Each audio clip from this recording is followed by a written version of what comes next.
Je termine avec le dernier passage, Josué 1:9.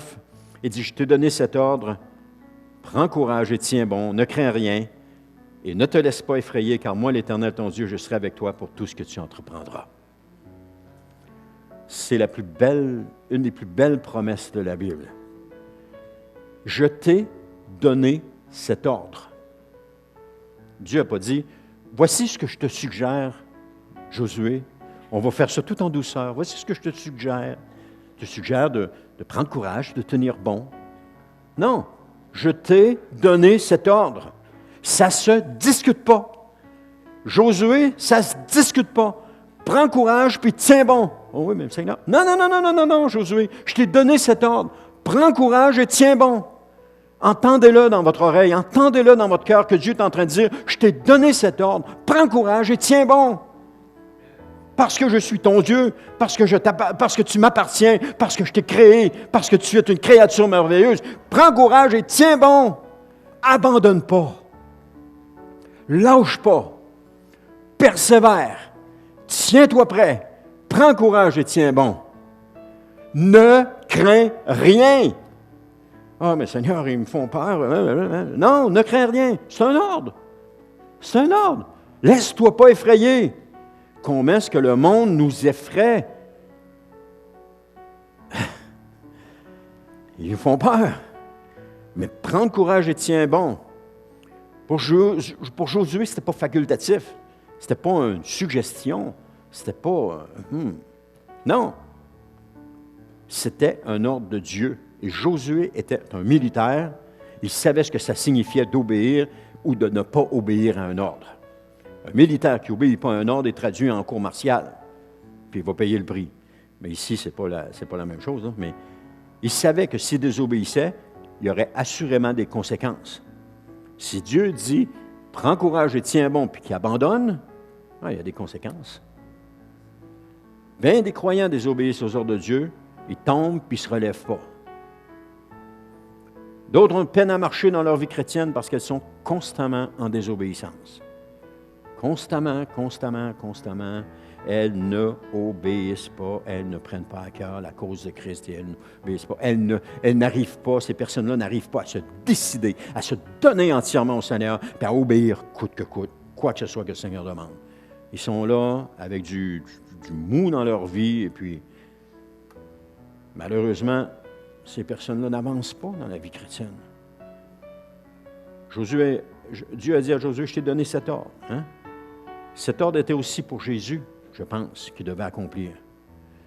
Prends courage. Hein? Josué, je vous ai dit au début de la série que Josué était de la même, le mot Jésus était de la même racine que Josué. On pourrait prendre ça pour Jésus. Dieu dit à Jésus, prends courage et tiens bon. Ne crains rien, laisse-toi pas effrayer, car moi, l'Éternel, ton Dieu, je serai avec toi dans tout ce que tu vas vivre. Dans tout ce qui va se passer dans ta vie, je vais être avec toi. Et prenez-le pour vous aussi. Prends courage et tiens bon, parce que Dieu va être avec toi dans tout dans ta vie. Tout. Prends courage et tiens bon. Prendre courage et tiens bon, ça veut dire de s'accrocher au Seigneur, de vouloir lui plaire à tout prix, de faire sa volonté, de l'aimer plus que tout, puis de ne pas abandonner. De ne pas abandonner, d'aimer le Seigneur plus que tout. Car tu aimeras le Seigneur ton Dieu de tout ton cœur, de toute ton âme, de toute ta force et de toute ta... T'as quoi? Ta pensée, merci. C'est pour voir si vous suiviez. Il y en a une qui suit là. Hein? Amen. Et puis là aussi, il y en a qui suivent. Non, mais sérieusement, il devrait prendre... Et Dieu nous appelle à ça, à prendre courage, à tenir bon. Mais des fois, on est trop mou. On prend la vie chrétienne à la légère. Mais on n'a pas idée des conséquences qui nous pendent au bout du nez. On n'a pas idée. Parce que prendre la vie chrétienne à la légère, c'est désobéir à Dieu. On désobéit à Dieu. Parce qu'on ne fait pas ce qu'il nous demande. Puis si on ne fait pas ce qu'il nous demande, on désobéit. Si on désobéit, on prend ça à la légère. Ce n'est pas important pour moi d'obéir. Je suis chrétien ou je ne suis pas chrétien? Je suis imitateur de Christ ou je ne suis pas imitateur de Christ? Je marche avec le Seigneur ou je ne marche pas avec le Seigneur? On ne peut pas marcher un pied dans le monde, puis un pied avec le Seigneur, puis s'en aller en pensant que tout est correct. Ça ne se fait pas. Je suis entièrement au Seigneur ou je ne suis pas au Seigneur? prétendre qu'on est au Seigneur quand on ne l'est pas, c'est du mensonge. C'est de la prétention. C'est d'essayer de berner les autres puis de nous berner soi-même. Mais je suis au Seigneur ou je ne le suis pas? Et si je suis au Seigneur, est-ce que je suis attaché à lui? Est-ce que toute mon énergie va pour lui? Est-ce qu'il est le centre de ma vie? Est-ce qu'il est celui que j'aime le plus? C'est quand la dernière fois que vous avez chanté, vous avez commencé à brailler puis à dire « Oh Seigneur, que je t'aime! Et que je t'aime, Seigneur! » Puis les larmes coulaient, puis là, vous aimiez le Seigneur, puis vous le démontriez comme vous l'aimiez. Ça, je ne sais pas c'est quand c'est arrivé la dernière fois.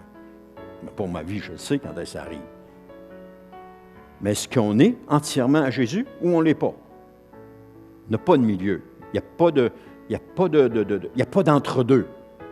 Je suis à Jésus ou je ne le suis pas. Je ne suis pas entre les deux. Entre les deux, c'est le vide.